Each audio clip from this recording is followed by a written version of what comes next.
Bonsoir, Paris. Hello. Super nice to be here. It's the city in which I studied, so I have lots of memories everywhere in every corner. It's quite weird to be back in a different environment, but super nice to be here. Thank you so much to Atka for helping us organize this event around NFT Day in Paris, but also around the Paris Blockchain Conference. I think it's always great for us to also have access to our community and to have more the opportunity to be with you guys and to mingle with you guys. There's quite a few of us actually from NEAR, whether it's the foundation or whether actually it's from Pagoda or other ecosystems, and maybe quick show of hand of people who are, I'm being told to move here. I'm moving here. Good, now we're good. Maybe quick show of hands of people who are actually working NEAR Foundation or NEAR related. Anton, you should raise your hand. Thank you very much. Excellent. Okay, so you'll have lots of people that you can mingle with afterwards.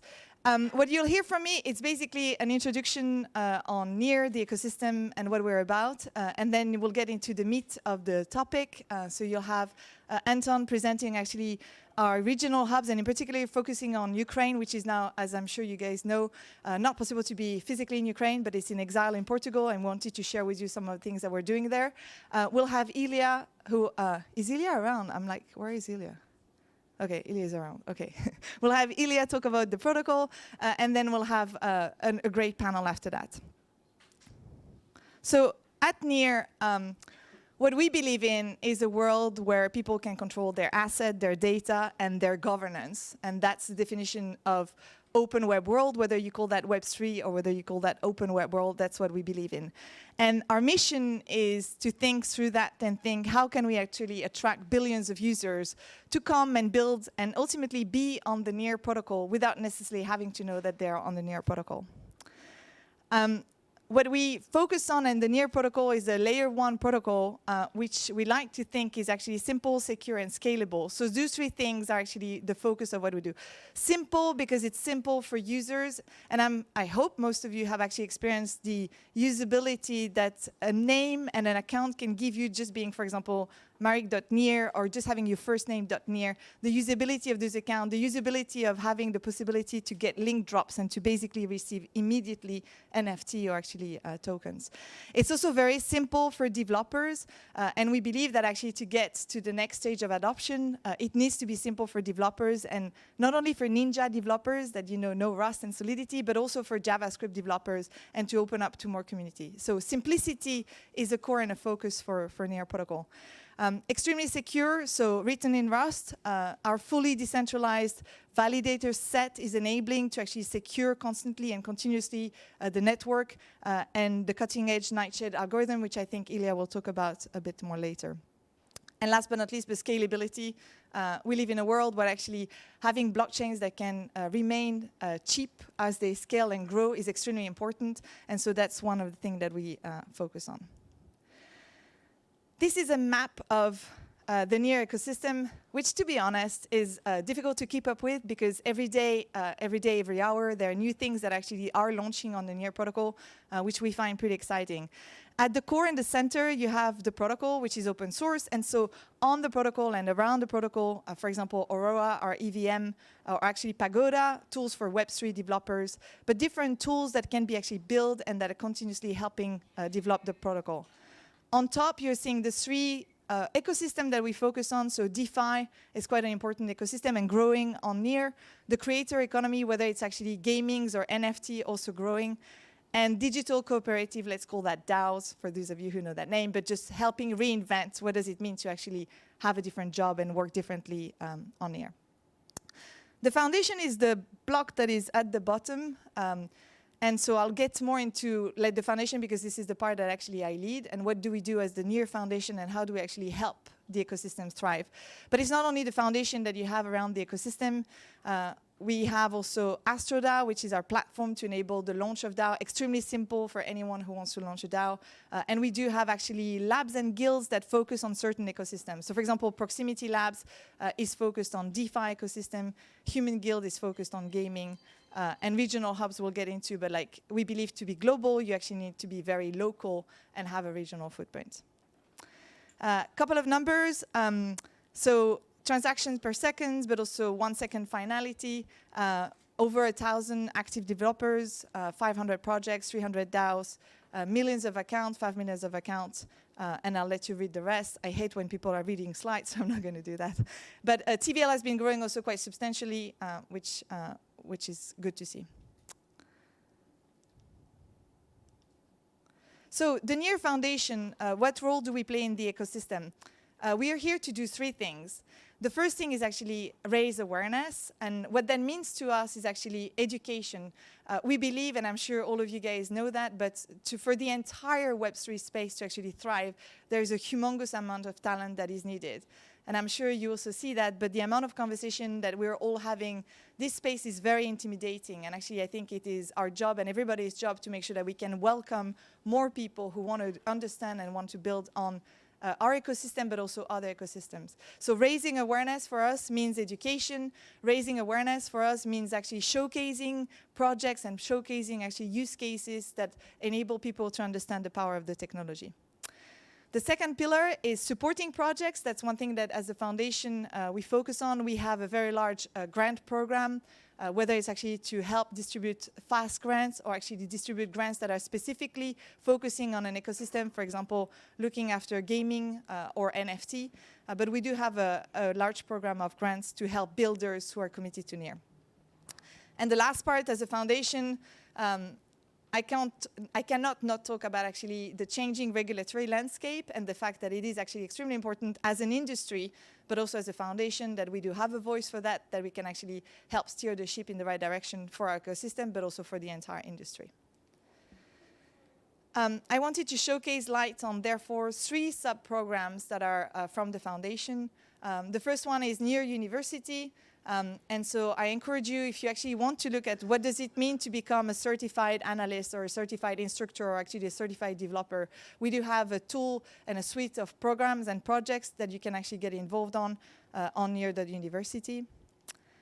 Our funding platform is, as I've mentioned, very large. There is different angles to our funding platform. So as the foundation, sometimes what we do is actually help route people into what's the right place to get the funding. For example, for builders on DeFi, that would be Proximity. For builders who are actually focused on a certain geography, we do tend to redirect people to our geography and, for example, our regional hub. So a great place to go to, near.org/grants. We do also have a large network of backers, and we see that as part of our job to actually help builders get their next round of seed funding where needed, and we can make those connections. And the last part, so regions, I've mentioned that, but we are in a world where actually everything is about being very global, and yet it's never been more true that actually you need to be extremely local. You need to speak the local language. You need to have documents and material translated in the local language. You need to have local meetups where people can actually meet and be in person and create together and co-create. And so it's with that in mind that we've actually been strengthening and spearheading what it means for us to be a regional hub. We have 5 regional live hubs, and you'll hear about a live example from Ukraine and now hosted in Portugal. But we do have a hub in LATAM, a hub in Kenya, a hub in China. And those hubs actually help not only local awareness and education, but also actually are helping with like local project labs, and also local funding. And you can check that on Telegram.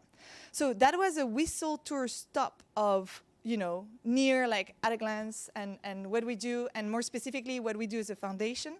I'm going to hand over to Anton to talk about Ukraine as a hub.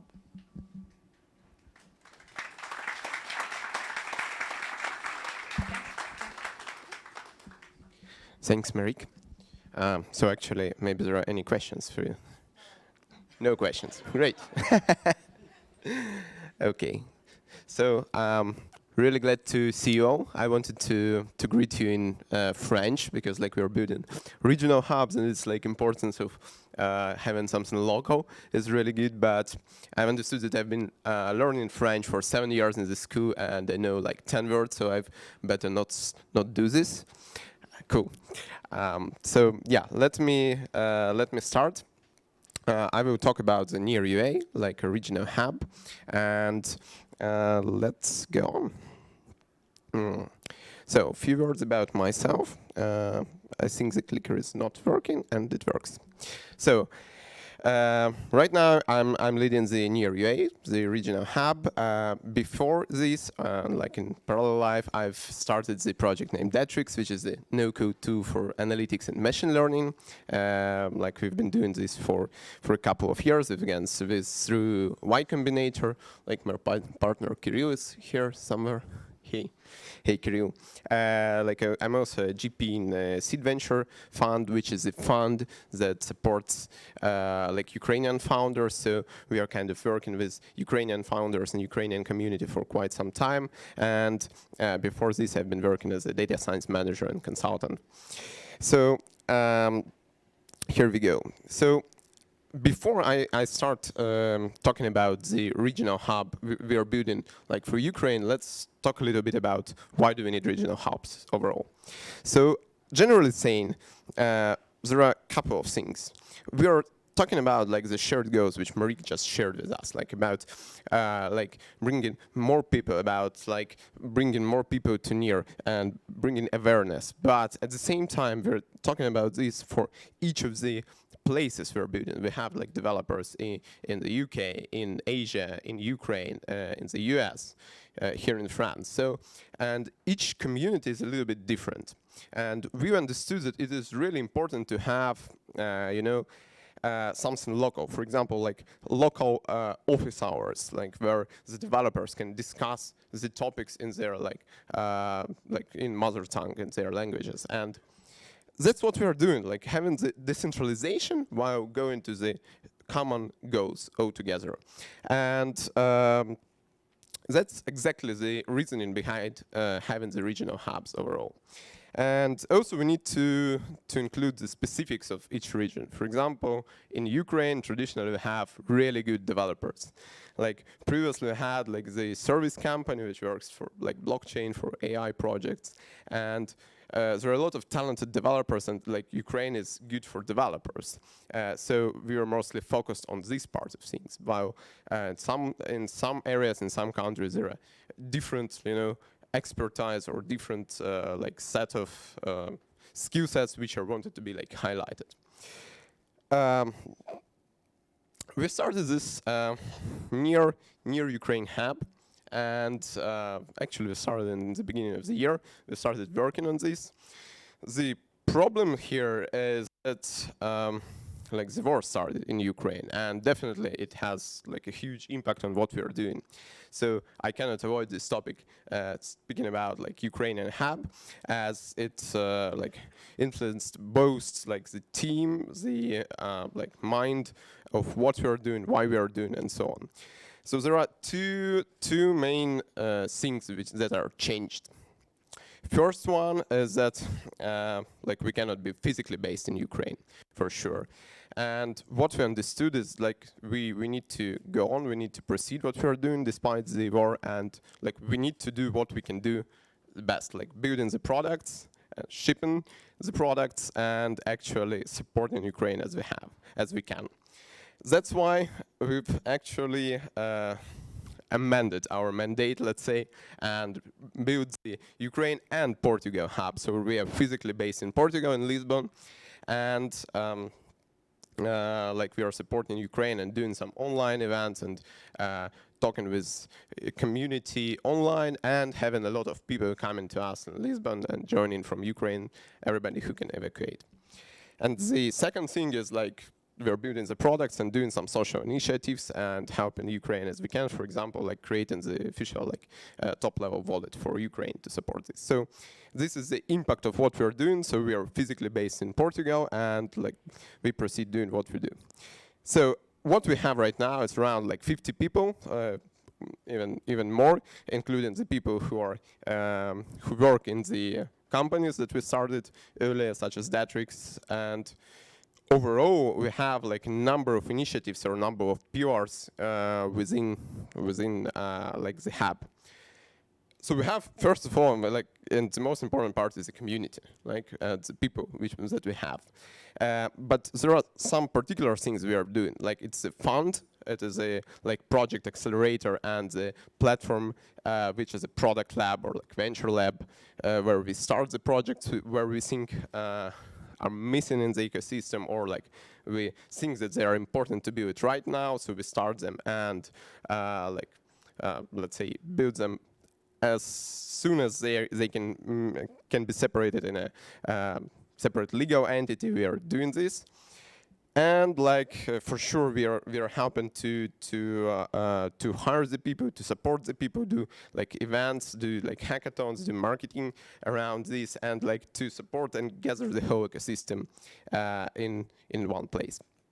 So I will talk a little bit about what do we have as a part of this, about these pillars, and give some examples. So we have like venture arm, which has like 6 million in funding already and 2 already in committed investments, and we've just started. We have this ecosystem development part, which is like a grant program, which are particular, like as a part of the global idea, we are particularly concentrated on like Ukrainian founders, or like the founders who are nearby in Portugal. We are doing the hackathons, and like Zhenya, who is here, is leading our part which is related to events and marketing. We are doing the conferences, education. We are going to kick off in H2, I think, and and these office hours, which I mentioned, like meetups. And actually, the first meetup is going to be in Lisbon this Friday. So if anybody is going to be there, please join us. The product lab.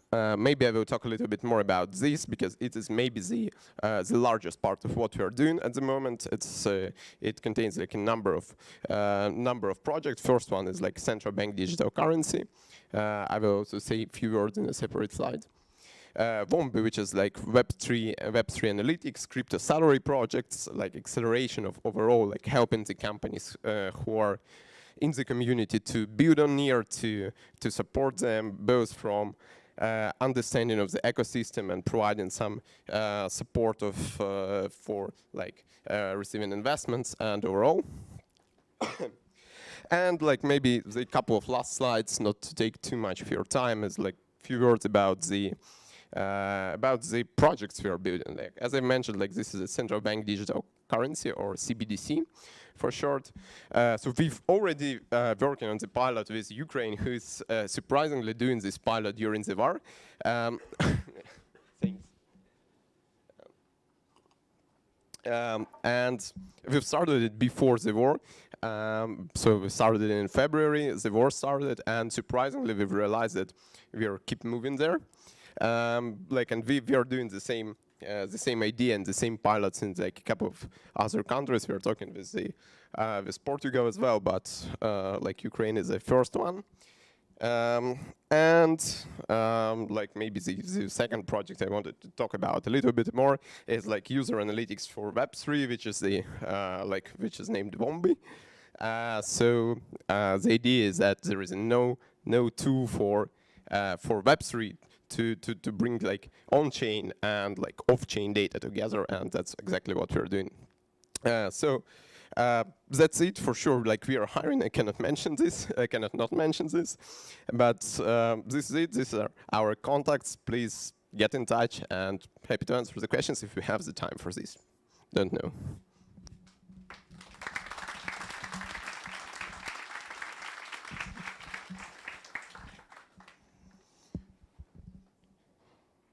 Do we have some time for questions?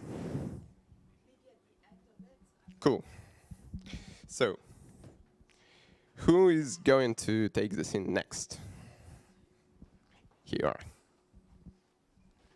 I don't have. So hello everybody. My name is Florian. I'm the CEO of Anima. So I never thought I would do that in my life, but could you all raise your hand? Yeah. And if you hate KYC, you can put your hand down. Okay. So we are launching a decentralized identity protocol, where the idea is that you can do your KYC one last time with us, and then you'll be able to reuse it everywhere. That's on centralized platform, but also on a decentralized platform. But a bit of background, before we actually launched Anima, we launched Synapse a few years back. We decided to tackle what we believe is one of the biggest issues in terms of adoption, which is like the KYC in crypto. And so yeah, we decided to launch a first solution and to start understanding how KYC works. To give you an idea, in 2021, we worked with over 250 projects. So some of them would be like Terra Labs that we helped recently raise like 1.5 billion. We also work with plenty of other projects like Jump Trading, Signum, which is like the Swiss bank, but also with Polygon and other layer one. And with this understanding on how to do KYC, we actually wanted to release now a decentralized identity protocol, so you can be done with us. You actually use us a last time, and then you can forget about us forever. So how does that work? It's very simple. We don't want you to download an app. We don't want you to download a wallet. You can simply do your KYC, and at the end of the process, you'll be simply able to sign a few messages with your MetaMask. And by doing so, what really happens in the backend is that we are going to encrypt the data. We are going to create a copy of your KYC, encrypt the data with your wallet, so only you can then own this data, and we are going to store that on a decentralized data storage. And so next time, when you need to do a new KYC, rather than doing the entire process again, you can simply sign a message with your wallet, and you'll be done, and you'll be able to access the new platform instantly. And so yeah, so two use cases that we believe are very important is that the first one obviously is for crypto exchanges. We want to be able to work with compliance, with use cases to solve compliance issues. So you go on Binance, you can share your KYC, you go on FTX, you can share your KYC very easily. But we also want to tackle another issue, is we want to be able to work with Web3 projects. So you know, we have like one client that is like an injective protocol. And for them, compliance is maybe not as much an issue as for Binance, for example. So you could imagine that you go on their exchange, and rather than sharing your full information, you can now simply share that you are actually not an American, you are over 18, and your AML is clean. You actually don't need to reveal any information about you, and you can keep full privacy on your data. So I'm pleased to say that it's actually live today, so we just launched. So that's my first pitch, so that's why I'm a bit...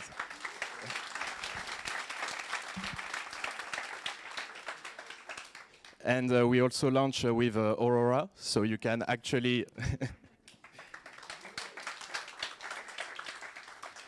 So now you can actually go on anima.io, decentralize your identity with Aurora, and so next time you actually don't need to use it.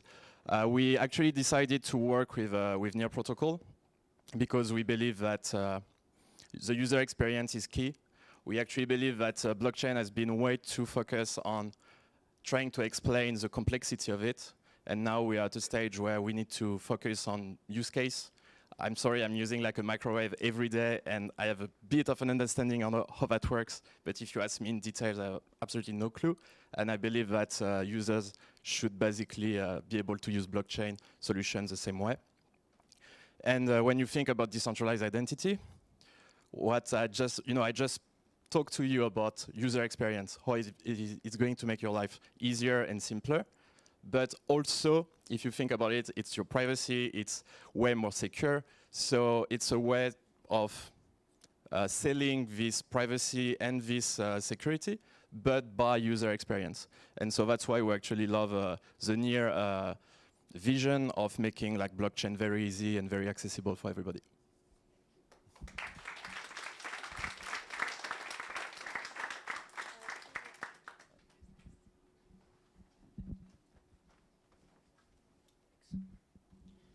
Okay. Thanks. Amazing. We all need to sign up for this right now. One last KYC, please. All right, well, great to see everyone here. I hope everyone had a good NFT day.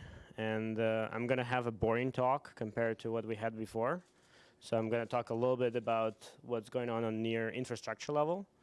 And so if you're bored into your mind, never mind. 20 minutes, and we have drinks and everything, so it should be. Oh, there are more talks. Never mind. All right. You need to keep going. All right, well, let's go. So you all just seen Marique showing this kind of graph, and really kind of high level, the general idea is that like there's a Near protocol in the middle, right? This is an open source protocol. It has kind of lots of use cases. It's not really a, specifically designed for some specific function, right? And so if you're a developer and you're familiar with Linux, like Linux is something that, we use for, on my phone, you use it on a server, you use it in a car, it's everywhere. And so to actually get it in front of the users, in front of developers, you need lots of companies, lots of infrastructure that actually delivers the end user goal. At the same time, kind of Marique went through the whole hub of support functions, right, and kind of education and funding that go into this. So I'll zoom in into the infrastructure piece, right? So there are kind of few major players already that are kind of contributing to Near protocol and using it and giving it to the users. And if you're sitting here, you probably are aiming for this one, right? All right.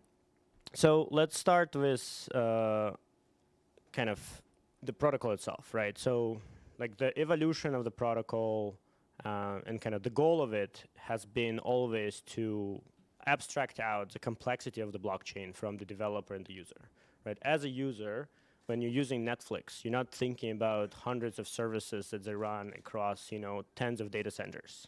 At least maybe I do, but mostly people don't. And so similarly, when you're using blockchain, you should not be thinking, hey, am I on that rollup, or do I have money to pay gas on this parachain? Is this gonna take like 10 minutes to go to this other, chain to the bridge? Like you wanna just use applications, send your transactions and be done with it.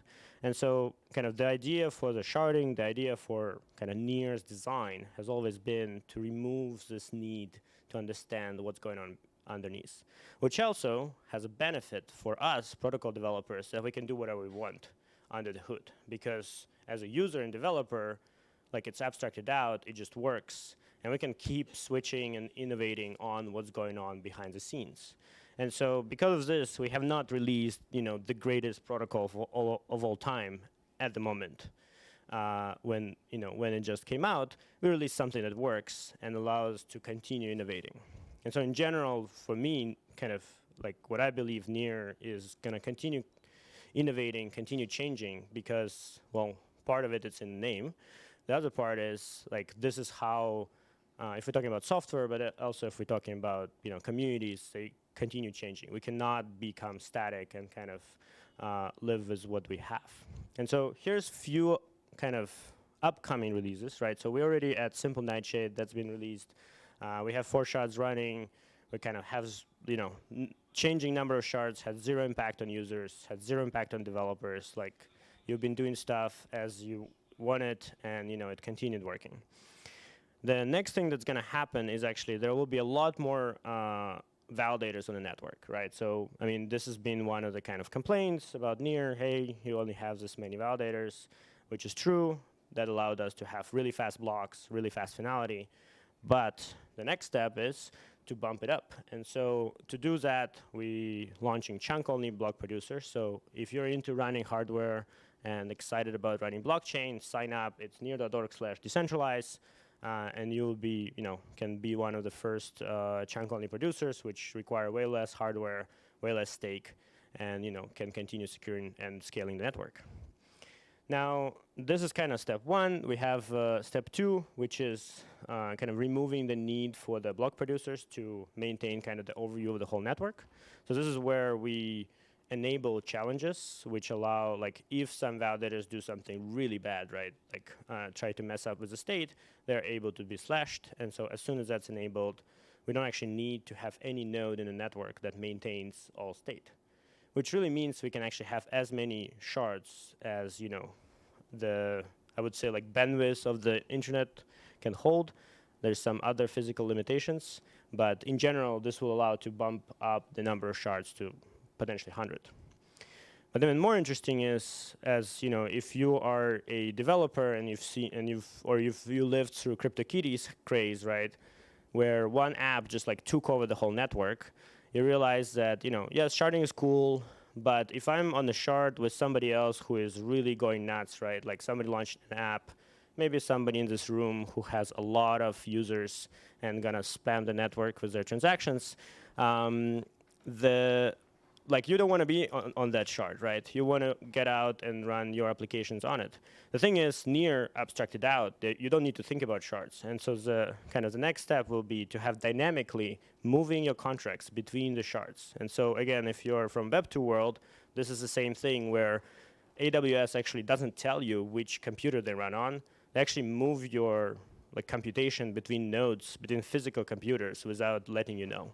And so kind of going to that experience where you just say, hey, I need this much compute, or in our case, you know, this many transactions, and based on the resourcing, it actually adds more shards, moves stuff around, make sure you have pretty much resilience to spikes in usage. You have resilience to kind of some apps becoming super crazy used, and pretty much still hiding all of this complexity from the user and developer, right? Like as a developer, you still don't want to think about it. And so this is kind of the, you know, I would say this year, optimistically, probably a year and a half of development, but we have an amazing team working on this and continue hiring. So if you want to build some of the coolest stuff in the blockchain space, hit me up.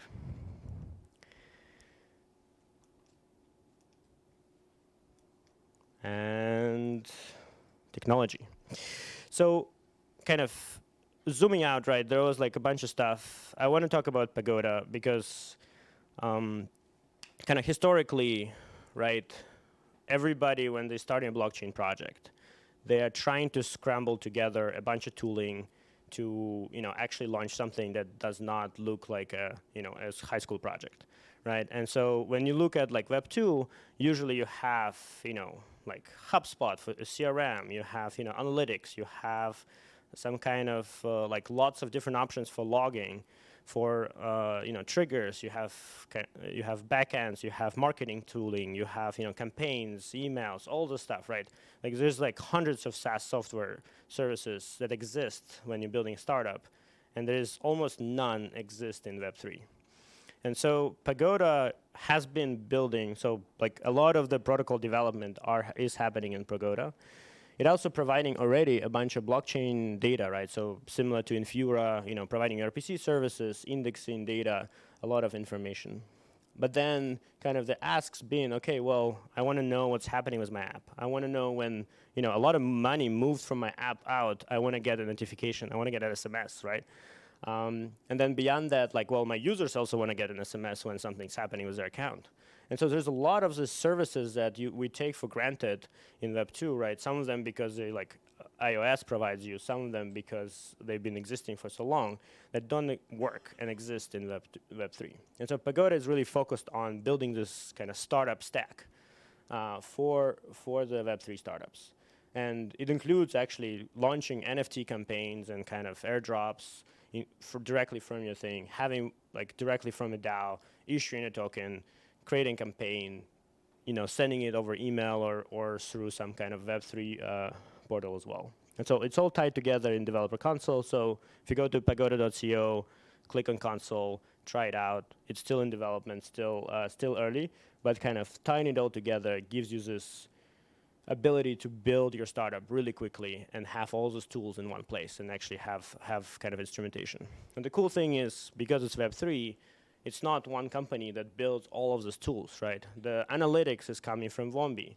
The DAOs are coming from Astro, right? The tokens are, you know, just some open source smart contracts that are laying there. So it's really about kind of tying it all together in one flow. And so you have like a multi-sig, you have governance for your DAOs, you're able to upgrade your contracts, kind of all those pieces really coming together. So this is cool, but you know, there's people who like to write an EVM. I don't judge them. I do a little bit. There's also people who like to write in Substrate. I do judge them, and some of them are here. But who am I to, you know, to take my opinion seriously anyway, right? If people want to build something in whatever language they want, being developer friendly means supporting that. And so because this Near ecosystem has Aurora, it has Octopus, it supports you running EVM code really easily, pretty much like exactly carbon copy of what you would run on Ethereum.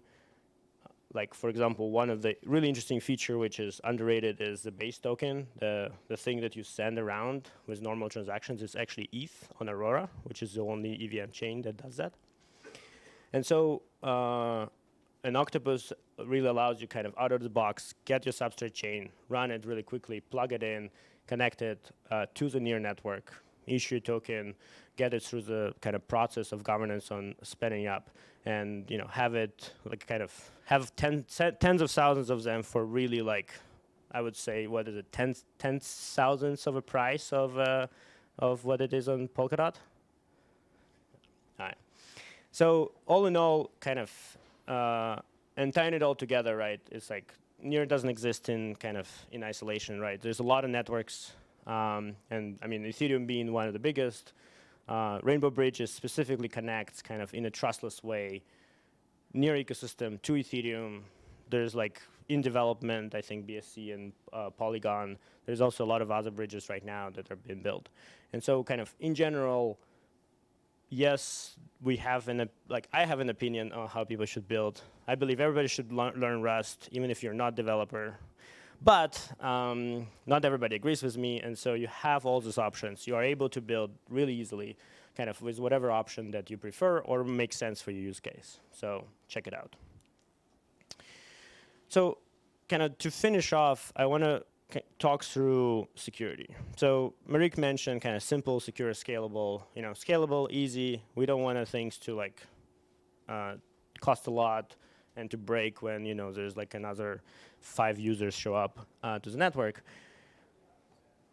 Simplicity makes sense, right? The user experience should not suck. This is just like it's not something that anybody would argue. But security is something that we're like, hey, it's blockchain, it's secure, easy, no problem. And for people who are like developers and who been in space for a while, like yeah, we know how to store our seed phrases. We have like multisigs. We have ledgers. We have maybe some ways to like decompose our key into multiple pieces with recovery, MPC, all the cool stuff. Nobody understands what the words I said, right? The point is, like, if you talk with the normal people, right, they don't really want to self-custody stuff. They want the properties, they want the ownership, but they don't want the kind of the scariness of losing the seed phrase and losing all of the stuff they have, right? And so, at the same time, like this space being kind of just like insanely as it's exploded in usage, it's also exploded in hacks and reg pools and vulnerabilities, and like people forked contracts with issues, and then every single one of them got hacked, right? So like at some point, Immunify actually they found a bug in the contract. That project fixed it, and then there was like 40 forks that had exactly the same bug, and all of them were add-ons. None of them could be found. All of them got hacked. So all in all, right, we need to go beyond this kind of, hey, the seed phrase is the only thing that stops kind of the, between you and the money, right? This is just not, like, there's a lot of things we learn about even passwords in Web 2 that, prevent, if somebody stole your password leaks all the time, how to prevent that, right? So kind of progressive security where, when you start, you don't really have enough kind of assets and funds. You don't need the all, complex experience of custody. But then over time, as you go, you can actually add more security. You can add, second factor. You can add, multi-sigs. You can have custody providers to actually co-sign with you, even if they don't able to initiate new transactions. And so I call this active custody because it actually has a little bit more activity on the other side, but it's not a full custody, right? You're not giving up all your money to a bank. You're able, for example, banks or maybe a set of friends or whatever can start becoming your co-signers on transactions. They maybe will stop if something happens maliciously. At the same time, if we're talking about contracts, having an on-chain registry of contracts and their audits would already allow us to keep track of what are the things that have been audited. Like directly in the wallet, you can actually see, hey, this contract was audited by this provider, right? Or you will see this contract was not audited, and this is, you should be careful with what you're doing. And obviously, because of this, you can start having like bug bounty systems directly there, right? You can have funds deployed. You can have security experts who are putting out notices. Like this is a totally normal thing in Web 2, where if I'm a security expert, I can actually raise a kind of notification to everyone who's using some kind of library or a protocol, and everybody will receive a message. This does not work in Web 3. We need to fix that. And so really kind of focusing on detecting and surfacing vulnerabilities to end user, to developer, making this information more kind of organized, which we have the blockchain technology for to do, is really what kind of pushing the next wave of security, and in turn actually attracting more users who will feel more safe, and reducing number of hacks, reducing number of stolen funds. So that's pretty much it. This is my pitch, and yeah, hopefully it wasn't that boring.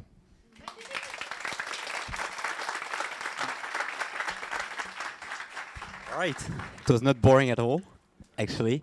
Okay, I hope everyone is okay, no brain melting and so on.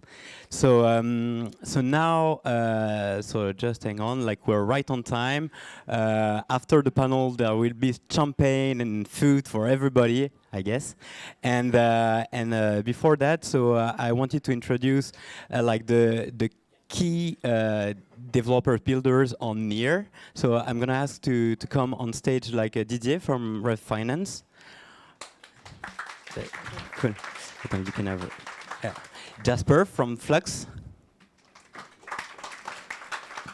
Anton from Aurora, and John from Artera. Yeah. Okay, I think there's a mic here. So yeah, first, I think it would be great if you could introduce yourself, tell us a bit about yourself and your project, of course. I will start. Hello, everyone. I'm Anton. I'm working in Aurora, and I'm making sure that everyone who is deploying on Aurora and integrating with Aurora has as best experience as possible from the technical standpoint. And that being us satisfying all the expectations of how Ethereum would work, and for more novice applications that actually care a lot that it's near under the hood of Aurora, that they also utilize all the functionality and the features in the best way possible. So we've been enabling, like we've been on the main, we have launched the mainnet in May last year. We had a very interesting journey so far, and it wasn't very smooth at times, but we're at 1 billion TVL right now, and like stuff's working. So yeah, that's about. Yeah, I'm Jasper. I'm the CTO and co-founder of Flux Protocol. We are a decentralized Oracle solution, mainly focused on the Near and Aurora ecosystem right now. Of that 1 billion TVL, we are securing around 700 million right now, I think. For the people that don't know what an Oracle does, we basically bridge real-world data on-chain, which basically allows people to build DeFi applications or dynamic NFTs, or what else are we working on? Yeah, mainly DeFi. Hi guys, super happy to be here. My name is Didier. I'm the product manager of Rev Finance, which is the first fully permissionless crypto exchange built on top of Near. So just one question, who is using Rev Finance here? Okay, not too bad. My name is John Worthen. I'm the COO and co-founder of Artera Labs, and we are building the infrastructure for fan engagement for esports organizations and gaming content creators. And we just launched about 2 weeks ago, did a soft launch with a few of our early creators. Okay, very cool. So first question actually for you guys, let's talk about developer experience. And so at the moment there are many Ethereum challengers, and you could, as a builder you could build on Ethereum as well, of course. What made you choose build on Near protocol or Aurora? Well, for you, I guess it's a bit obvious. But what maybe for you, like an additional question would be, why did you identify the need to create like an EVM compatible chain on Aurora? I think that, as Ilya mentioned just before, with Aurora, it's all about enabling blockchain on all levels. And of course, like, we all aim for people to build on near native because, like, it's a cool stuff to do. But for all existing applications, and there's been a lot of time and money poured into building stuff on Ethereum, and Ethereum is the OG, right? So we just make sure that everyone who does that and wants to continue to do that, they will have that cool new experience with the familiar interface. So it's like we're just here to help scale Ethereum because we know that there's a problem. Yeah, for us, I think we are the oldest project to build on Near Native that's live. Like, we started before Near had a testnet in 2019 to build there. Back then it was a different product, but it was still Oracle related. We made the decision. I come from layer 2 Ethereum scalability research, and I knew that the path to rollups was going to take very long, and that the breaking of interoperability would be pretty detrimental.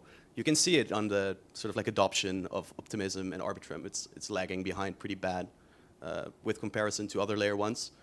And dynamic sharding and linear scaling that it enables was just too attractive for me personally. And after reading sort of like all of the white papers from all of the layer 1s that were popping on back then, like the Nightshade just made the most sense. It was just an aggregate of like the most promising technologies into something that was actually like launchable. Instead of like relying on sort of like CK magic, which is always lagging behind, right? Like, yeah, so that was the main reason for us initially making the decision to build on Near. And then the DevX, even back then, was already pretty great. Like, it's getting way better, but even back then, the DevX was actually pretty good. Like, just building in Rust is already like a huge step up from Solidity, so. Well, yeah, I would say 3 things. The first one is access to documentation and libraries. I find it very easy on Near to have access to those kind of information, and yeah, and it's pretty crystal clear. The second one is maybe accessibility to key people. So access to key people within the different groups. You have a question, and Ilya is probably going to answer it, or some key developers. So, and the third one is community. I think there is like a really strong give first culture. You're going to build that, I'm going to help you, I'm going to introduce you to key people. You can find this information at this place. So yeah, I would say those 3 things.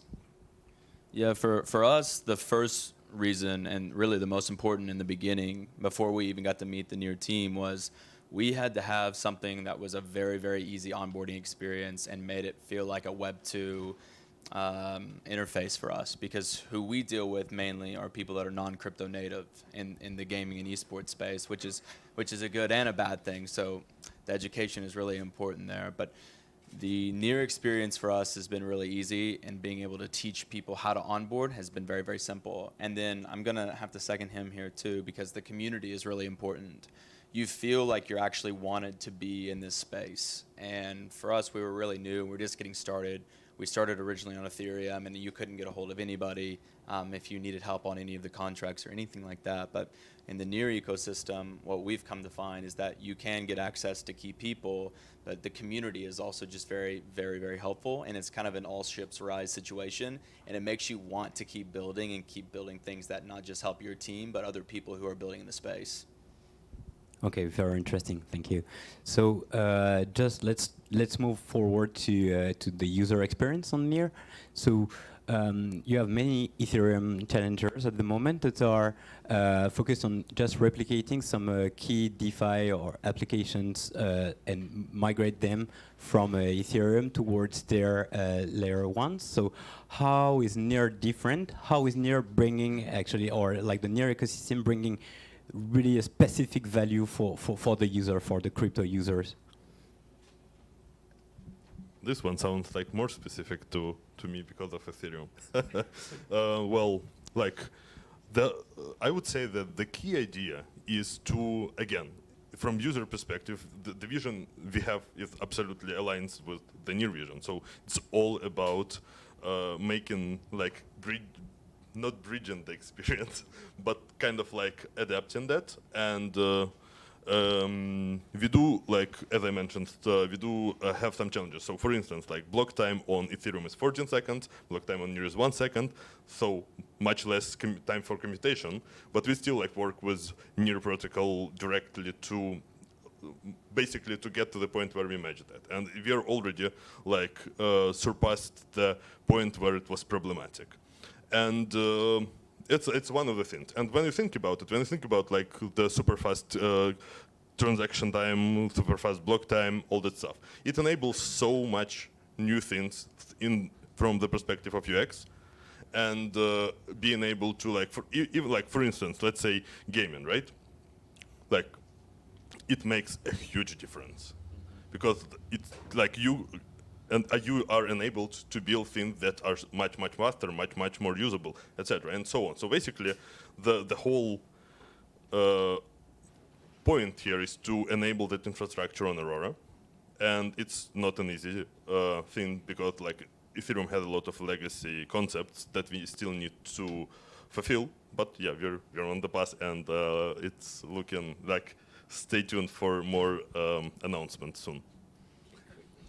Yeah, for us, we sort of like moved away from like end users interacting with our protocol directly. Our end users are other protocols. However, coming from a sort of like, end user facing product space originally, I think there's sort of like two things, and you shouldn't like lose this pro of Nears is that it's super cheap, right? Like Ethereum and layer 2s are just expensive to use. We shouldn't forget that. Like, I take that for granted now, but it's like it's so cheap to use. And then also, I think that something that's underrated, and I've been talking to the wallet team a little bit, and there's some big changes coming, but the Near wallet is already a lot more user-friendly for somebody that's never touched a browser extension wallet, for example.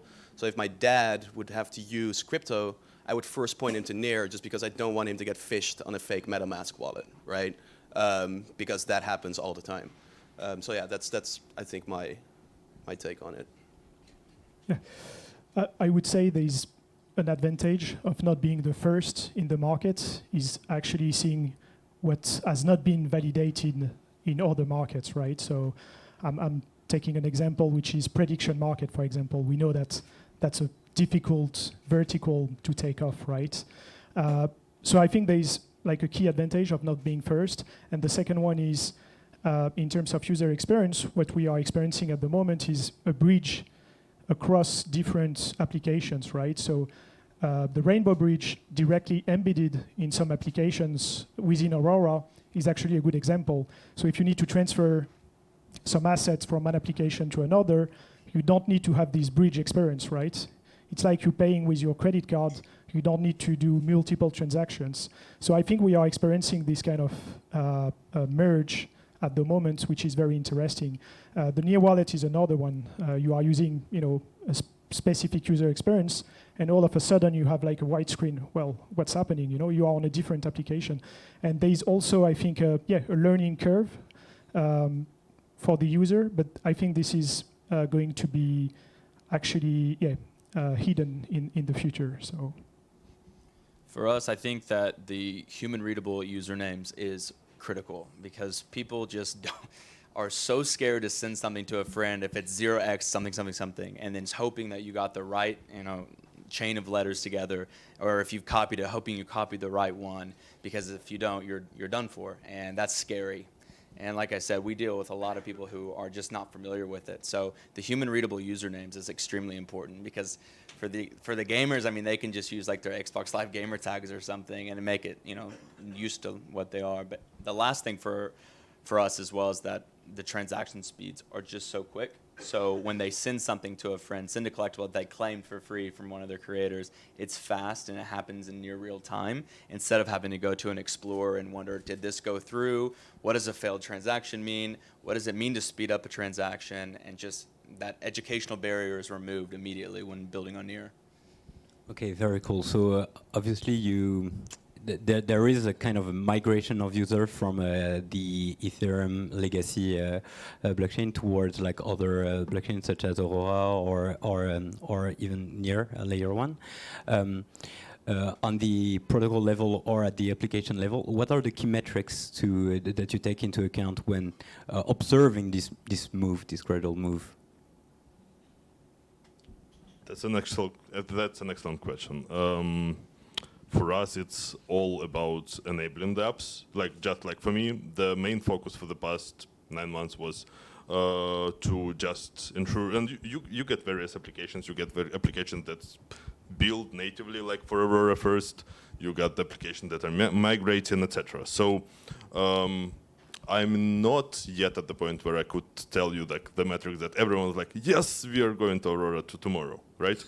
I mean, but at this point, we are ready for that. I would say It's money to be made, I feel like, on Aurora.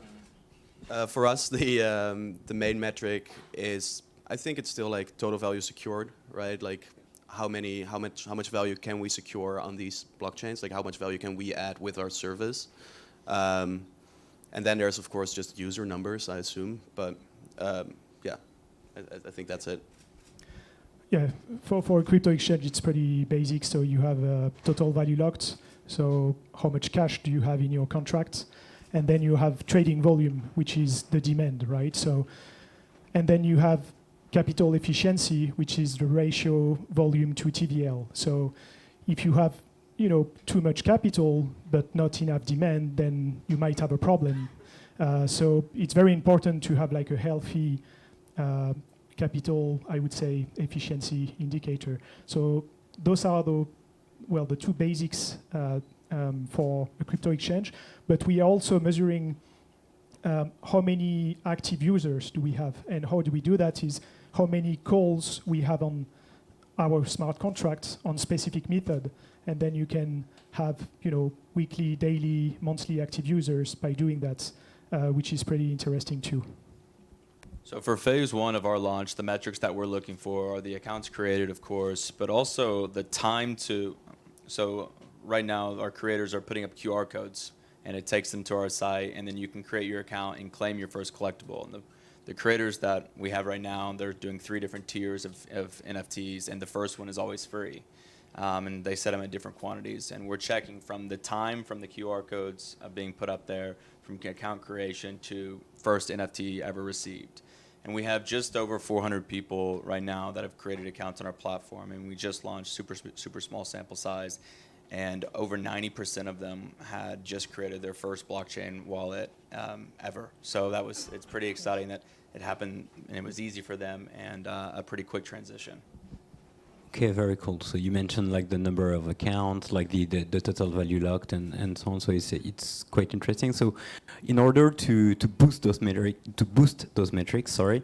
So let's talk about the key trends. So if we are here, it's that we all like believe in the crypto paradigm. So how do we attract to this ecosystem the next billion user? Like what are the missing pieces? And how could you contribute, or how could the NEAR ecosystem contribute? From my point, it's all about the mass adoption is all about the simple UX, like literally. So from this perspective, we just need to enable it, continue enable it, and continue scaling it. Yeah, I think it's definitely a UX problem, but in combination with security. I think that the worst UX you can have is to lose all your money, right? So I think that that's also why Aurora is like gaining TVL so fast, is because they allow you to fork contracts that have been holding billions of TVL on Ethereum for a long time and relaunch them on Aurora, which gives you some security guarantees, right? So I think it's a combination of the two. Like Ilya summed it up pretty well, actually. No, I definitely agree on the user experience stuff. I also think that we need to make the bridge with the real world, right? So for example, I'm French, and we have the social contract, which is quite interesting and important in our culture. But if you work in the Web3, how are you protected, or what's the social link? I think we need this bridge in the next few years, and how to make this bridge, because the reality is that DAOs, for example, they are becoming better at organizing than real companies, for example. But we need the link, we need the legal link, I guess. So I'm very intrigued and I'm very excited about this bridge to come. Yeah, those bridges are really, really important. And I think that what brings us to that next tier and what brings the next billion users in is crossing the Web 2 to Web 3 bridge in general and making it feel similar. Because I think right now we get locked in an echo chamber of everything sounds very technical and very hard to approach for normal people. And that's another reason why I like Near so much, is that they speak in simple terms. So like Ilya and all the really smart guys can go handle the stuff under the hood, and people like us can go bring it to and get mass adoption. But I think that's what's been missing, and what I think we can achieve as a protocol and as people building on that protocol is making it feel like something people are already used to. Okay, super interesting. Yeah, also one of the specificities of Web3 is actually like the level of decentralization. Can you elaborate for each of your projects, like to what extent you are decentralized, or there is a path to decentralization, or I think... I'll pass it right to you. Sure. Yeah, so we have two Oracle products. One of them is called a first-party Oracle. One of them is called a third-party Oracle. Third-party Oracle is super decentralized. It's completely built on game theory. It's going to get a little bit technical to explain why, but let's just say that the time to finality is non-deterministic for the third-party Oracle. So its use cases are less obvious. And then the first-party Oracle is less decentralized. Basically, we just provide high-quality data providers with a little bit of software, and they push data on-chain directly, which makes it very reliable and fast, but less decentralized, yet it's very transparent. So smart contract engineers can aggregate that data into any way, shape, or form. So you remove single point of failure, and you still remain some sort of decentralization, but it's not super decentralized. And then we're working on the next version of our protocol, which is supposed to marry these two ideas together into like our magnum opus. More on that soon. Yeah, I would say that we are really at Refinance working on decentralization in terms of decision process and power concentration, making sure that when we take a very important decision for the protocol, that the decision goes through a decentralized process, right? So not a single person can change everything, which is the way I see decentralization, right?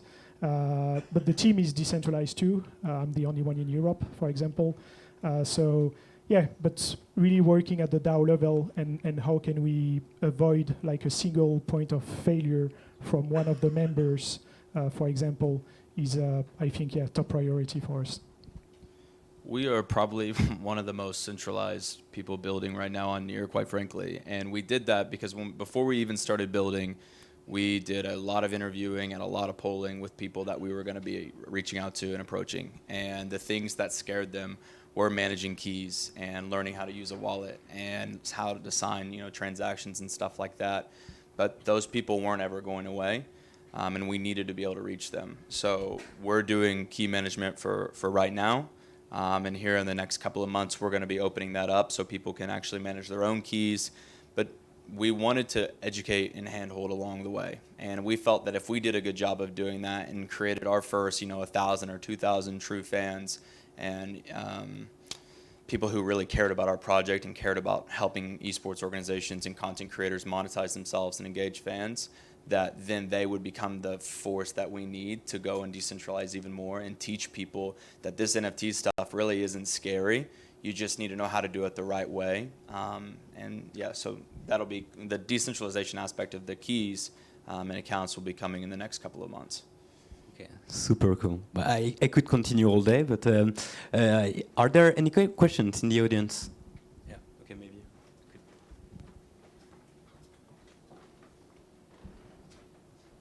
Yeah, thanks, Nikolai from the DAP. Can I challenge you guys a bit? So, all the meetup we are talking about, near technology, and we almost don't talk about the person there. And I would like you to calculate the amount of kind of women on stage to a degree that is kind of patriarchal, but talking too much about yourself and not about user, their need. Because all you're talking about is that basically user doesn't need Web3. He needs experience, he needs to solve his issues, he needs to solve his problems. So maybe instead of, I don't know, adding a person there, each person, great. What does he or she or they care about? Why a person behind Navi or Fnatic or another clan cares about the legacy of the brand of the esports clubs they're cheering about? What does it mean? How Web3 could empower? And instead of talking too much about the metrics that basically you care, but for 4 years in blockchain development, people don't care. Sorry, I'm kind of a bit emotional here. Because maybe I'm also from Ukraine. Can I go first? That was actually a really good question. So for us, what Web3 does for the creator economy, and then specifically for us, esports organizations and content creators, it is the most global, it is, besides soccer, it is one of the things that reaches the most global audiences in every nook and cranny of the world, which is really exciting to us. But there's a problem in that space that not everybody can feel the same connection level of, if Complexity Gaming, for example, that's based in Texas, and one of their biggest fans is in the Philippines, they can't come to the U.S. as easily to go and watch them compete and watch them at, one of their favorite events. So they go online and they watch streams, or they watch video on demand, or VOD, like they call it. That person should be rewarded for that time that they spend. And what our platform is able to do for the esports orgs and the content creators is actually truly reward that fan, because they spend hours upon hours and money on merchandise and things that they can't really ever, besides just representing the merchandise, they can't really get anything from that. For us, we're providing access keys and tools to these creators and organizations that they wouldn't normally have, and that if they can't attend that event, maybe they can go in and sell that ticket, or if they don't have access to get to PAX East, for example, that's coming up really soon, to go do the meet and greet, which they've always wanted to do, they can sell that access too, so they can monetize the time that they spend supporting their favorite orgs and content creators. So really, it's truly about the fans. It's just something that's been lacking. Yeah, so our end users are protocols, so it's kind of hard to answer this question, but I guess that sort of like in the end, the goal of Flux is to provide data to anything, any protocol, but supposedly like it's clear that the biggest market right now is DeFi, and I use DeFi for everything myself, for being like self-sovereign. I think it's a super, super powerful feeling, and it's very weird for me to have money in my bank account now. So I'm assuming that a lot of us are having that same experience, and that's something that I would like to have the entire world experience. I mean, yeah. Well, yeah, from a DeFi standpoint, I would say we empower users first because it's permissionless by design. So if you want to use the service, you don't need to ask any permission, right? So basically, we give you an option, let's say, a kind of freedom without requiring anything from you. So that's the first thing. The second thing is, and I think it's a very important piece, right? Because when you think about it, 2 centuries ago, access to property was something unique. You had to have the rights to. I mean, property was something just for a few people, but now anyone can access a piece of property. Well, it's a digital piece of property, right? But anyone can access it, and we take it for granted because we are evolving within the ecosystem. But that's the truth. The second thing is, like from a DAO perspective, I'm working with 26 members. We've never asked, what's your education background? What's your political status? What's your color skin? So I think in a certain sense, we are working in a fairer model in Web3. So now it's how do we make the link with the real world is also an interesting question. I'm not sure I did understand your question 100%, but that would be my takeaway on that. I wanted to talk about that as well, but at the same time, given it's already like you guys covered it very well. I think like I would say that for me it's also very personal. And I think about it like it's also in the first place, it's all about enabling everyone equally everywhere, right? And also in a secure way and in the way that no one can usurpate, right? Because in the history of humanity, whatever you build, someone will find a way to usurpate it. Maybe it will happen again. Who knows? But we need to keep trying to build something that is always better and better and better. And it's also like thinking about it like in a very simple but like slightly technical way. Like in a Web 2 space, when I was advocating a lot for event sourcing. Event sourcing is basically when you build stuff based on the ledger and on composability of events. And people are like, nah, it's too complicated. And it's like, but it enables you to kind of always be able to rebuild the data properly, right? Then you look at the blockchain, you already have that, and it's already decentralized. And that's what like kind of, and you don't need to explain to people why you need that. Because like, and it's like, I think it's pretty cool. Yeah, I also think that there's a need at the moment within the space, which is who is documenting the Web3 culture. You know, there's the Web 1, you read something, the Web 2, you write something, Web 3, you own something. So who is documenting this Web3 culture, because this is happening, and this is exactly your question, basically. You have access to property, and we don't need anything from you. So, well, KYC obviously in the future, but there is no, there is no discrimination, and we don't talk about it, but it's like a huge step in in society from a point of view.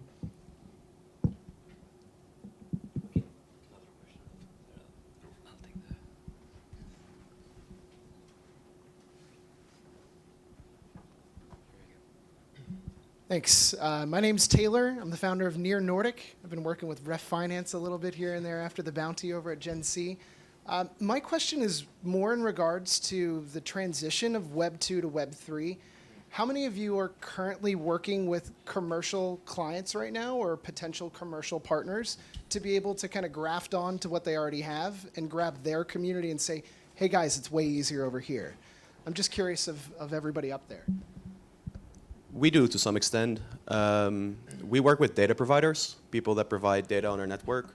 And there's some, like, I cannot disclose any names, but there's some pretty big, large Web 2 mainstream people that we're talking to, either to become validators on our network or to just be data providers on our network. So yeah, it's like a very corporate, slow, frustrating process. Like I'm happy that I'm not don't have too much responsibility there. But yeah, we are doing it. Like people on my team are working on that, but yeah. Yeah. Yeah, we are working with like a few investment funds, but I also believe that Near stands out because you have private shard, which is the ability to run a blockchain in a private environment with, like compliance, everything in the green light.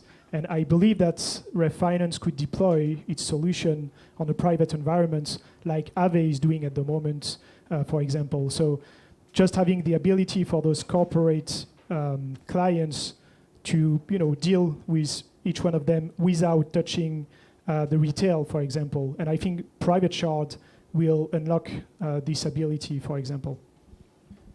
For us right now, I think the people and the corporate companies that we work with the most is on the advertising side of things. Because there's a lot of advertisement, obviously, in the esports and gaming space. Like slapping a banner down in the bottom of a Twitch stream, something that we're working on, and I can't go into too many details on that, but something we're working on is doing like co-branded collectibles in the NFT space. So being able to barcode it and do discounts for a certain soft drink or something like that, redeemable at stores. But the reason that they want to do that is they want more engaged eye traffic, not just passive eyes watching the bottom of like a stream or walking into a big tournament on a banner. So those are some pretty key ways that we're working with corporate groups right now. Okay, cool. Amazing, thank you a lot. So I'm gonna ask the whole team at Near to come on stage if possible. So it would be amazing to have everyone so that we could all take a... Yeah, sure. while we do that, the two questions that were asked, one on diversity, yes, we do have an issue, right? Let's not shy away from it. I think this was world-class panel, so thank you guys so much, because I think it was absolutely world-class. And the other thing I would say is that as an ecosystem, and that's also why I joined, I think NEAR is actually extremely open, and we want to make it simple to have more people join. So this is all of us, we need to do that. And the second question on actually what are we doing from a Web 2 perspective to attract companies to Web 3, we're doing a lot of that. We actually announced recently a partnership with a sailing competition that is backed by Larry Ellison. It's a pretty big thing. Tomorrow we're actually also doing a talk, and we're announcing another super exciting partnership, which I won't tell a lot, but the more you walk, the more you basically can get tokens. So come and join and see us at the panel. But thank you so much. I think it was absolutely world-class. So. Thank you. NEAR team, thank you. Come on. Yes. Come over. To be clear, NEAR team, means you have NEAR in your name. Because it's like, I don't know, what is it?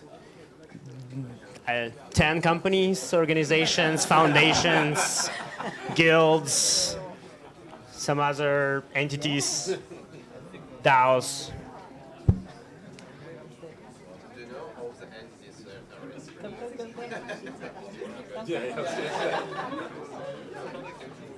I shall also join to the person order. I'm gonna be late. We need to get closer. If you come a little bit. I'll squat up front with you. How about that? Okay. Yeah.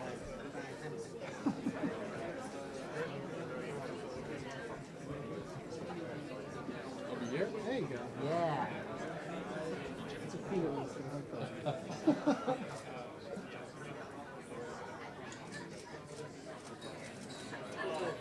Excellent. Wow. Great event. Yes. Thank you.